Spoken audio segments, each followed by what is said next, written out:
Assalamualaikum warahmatullahi wabarakatuh. Berjumpa kembali teman-teman di channel kita ya, Mas Tio KDR.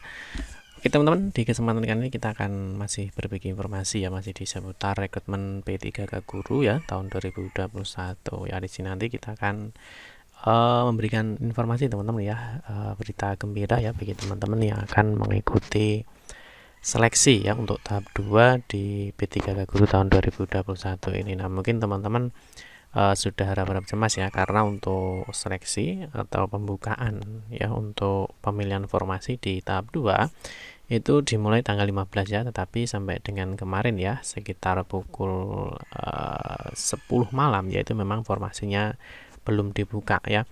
Nah, tetapi ternyata informasinya seperti yang sudah dijadwalkan teman-teman ya, ternyata untuk pemilihan formasi itu dibuka di sekitar pukul 23 ya.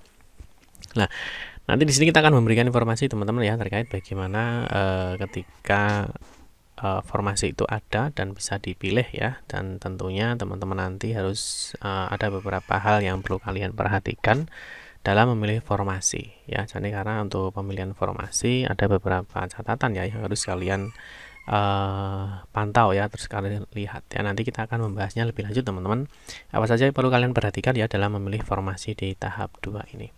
Nah, tapi seperti biasa teman-teman ya, kita ingatkan kembali bagi kalian yang baru bergabung di channel ini ya, atau mungkin baru melihat channel ini ya, jangan lupa klik tombol like dan subscribe. Silahkan bunyikan lonceng notifikasinya biar Anda selalu mendapatkan informasi-informasi terbaru dari kita.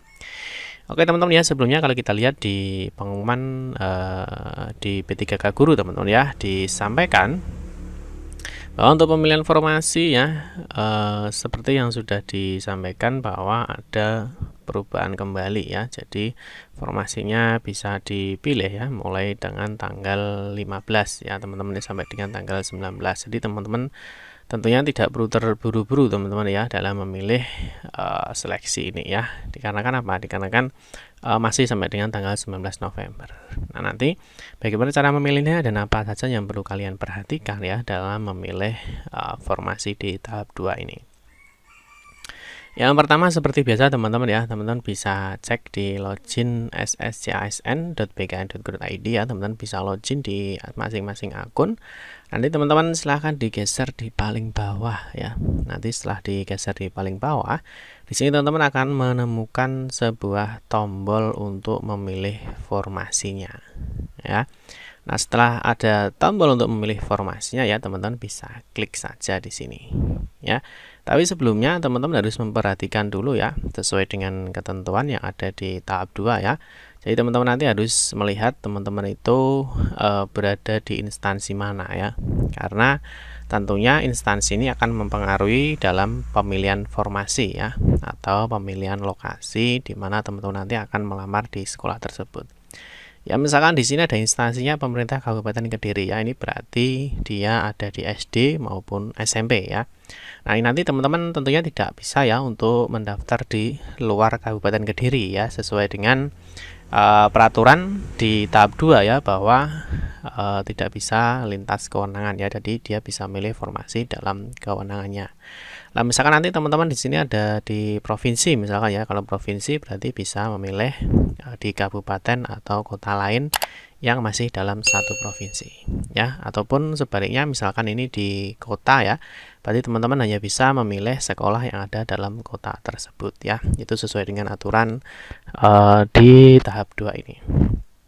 Nah, berikutnya kalau sudah muncul tombol seperti ini ya, teman-teman bisa klik saja langsung, dipilih saja ya teman-teman.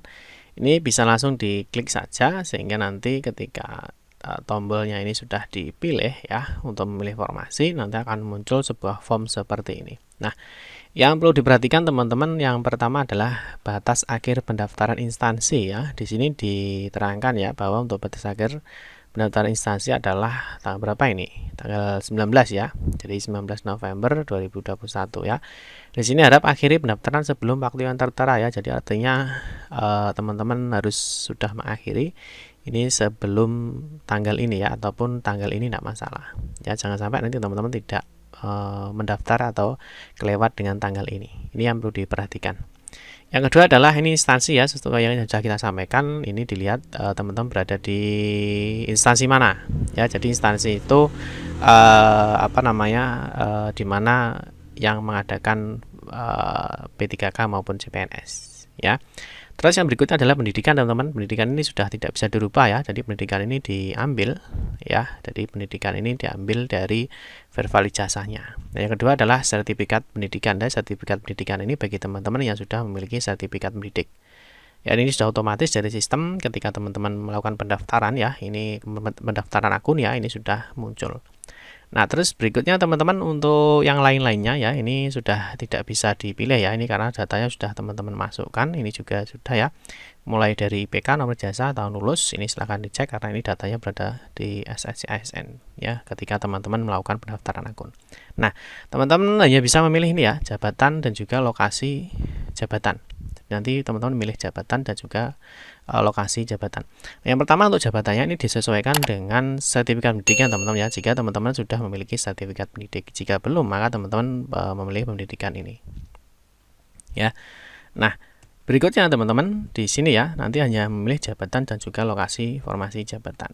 Nah, yang berikutnya adalah teman-teman harus memilih jabatannya dulu. Nah, jabatannya ini ya, ini ahli pertama guru TIK ya. Di sini hanya muncul ini. Nah, dikarenakan apa? Dikarenakan teman-teman yang linearnya ya dengan sertifikat pendidiknya adalah TIK ya.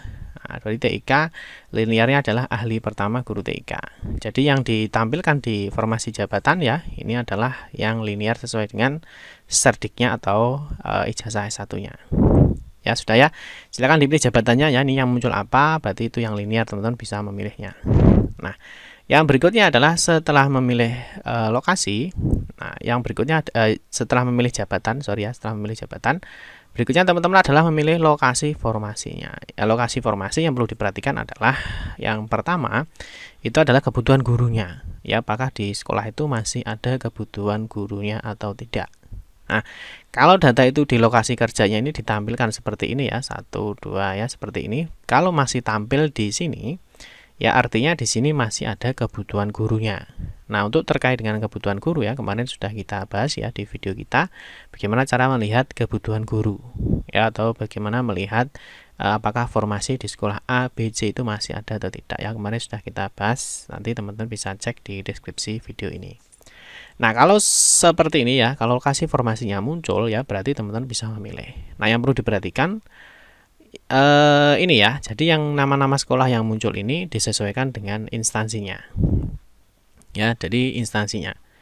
Kalau dia di pemerintah Kabupaten Kediri ya misalkan, maka ini yang muncul hanya sekolah-sekolah yang ada di kabupaten saja. Tidak ada sekolah yang ada di luar kabupaten. Misalkan di kota ya, SMPN 1 Kota Kediri, dia tidak ada, dia tidak muncul. Dikarenakan apa?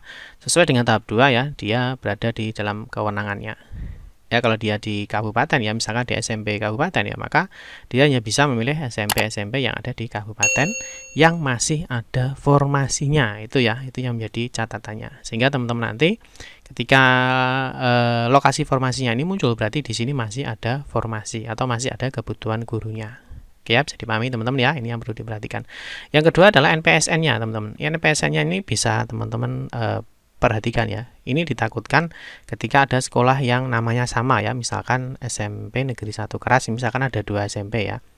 Di kabupaten misalkan ada 2. Ya, ini teman-teman harus memperhatikan NPSN-nya. Jangan sampai keliru apakah sekolah ini sesuai dengan yang kalian tuju.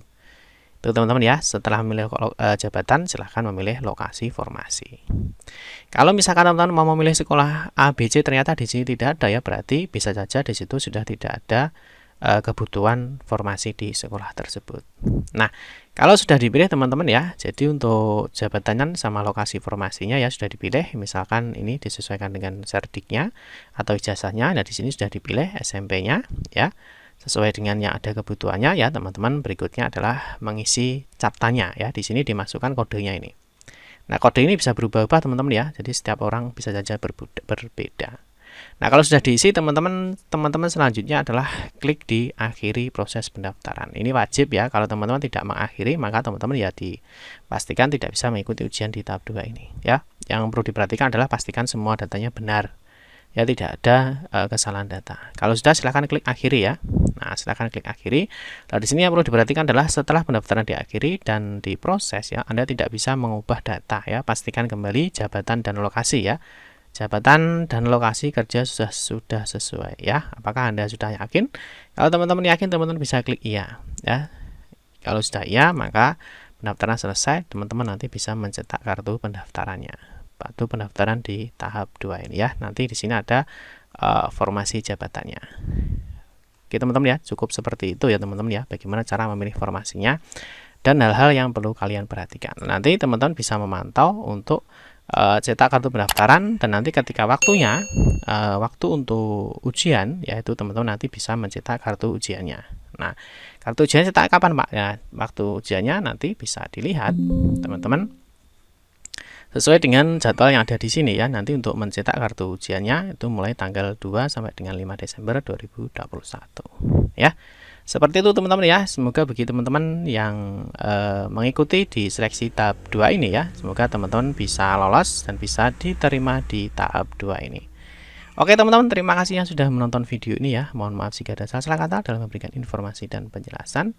Kita berjumpa kembali di video-video berikutnya. Saya akhiri, wassalamualaikum warahmatullahi wabarakatuh.